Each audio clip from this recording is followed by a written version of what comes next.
చాలా కష్టపడ్డటువంటి కార్యకర్తలు అందరూ ఉన్నారు, నాయకులు ఉన్నారు, చాలా కష్టానికి వచ్చారు. అలాగే గడప గడప చేసాం, అందరూ కలిసే చేసాం. అన్నీ కూడా ఇక్కడ ఏ కార్యక్రమం చెప్పినా ప్రభుత్వం ఆదేశించిన అన్ని కార్యక్రమాలు చేసాం.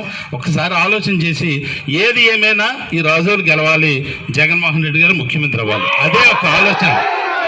నాకే ఇవ్వాలని నేనేం చెప్పను, ఎవరికి ఇచ్చినా రాజోలు గెలిచే విధంగా మాత్రం ఎవరైతే గెలుస్తారో సర్వేలన్నీ చేయించుకుని ఎవరు గెలుస్తారో వారి టికెట్ ఇవ్వండి. అంతేగాని నేను నాకేమని కూడా నేను చెప్పను. మీ సర్వేలో ఇతను గెలుస్తాడు, ప్రజలు ఇతను అయితే ఓటు వేస్తారు అనుకుంటే అతనికే ఇవ్వండి. కానీ ఎవరినో తీసుకొచ్చి ఇక్కడ పెడితే కొంత ఇబ్బంది అవుతుంది. ఆయన గెలిచినా మాకు అభ్యంతరం లేదు, కానీ గెలిచే సూచనలు కనిపించట్లేదు. గెలిచే సూచనలు కనిపించినటువంటి వ్యక్తిని పెట్టి మరలా మూడోసారి కూడా మరి వేరే పార్టీకి ఎమ్మెల్యే వెళ్ళే పరిస్థితి ఉండకూడదు. ఎందుకంటే ఇక్కడ ఉన్నటువంటి కార్యకర్తలు అందరూ కూడా మూడోసారి 2 సార్లు చాలా బాధలు అనుభవించి ఉన్నారు. ఇప్పుడైనా ఆనందంగా ఈసారి గెలిపించాలన్నటువంటి కోరికతో ఉన్నారు.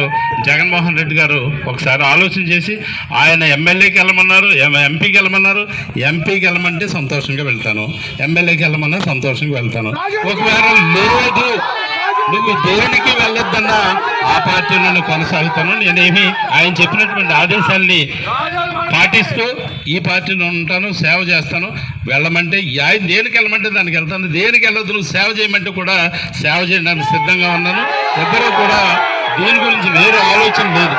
పోరాటాలన్నీ చాలా కాలం చేసేసాను, చాలా కాలం పోరాటం చేశాను జీవితంలో. ఇక పోరాటం చేసిన ఓపిక నాకు లేదు, ఆ పోరాటం చేసే ఉద్దేశం కూడా నాకు లేదు.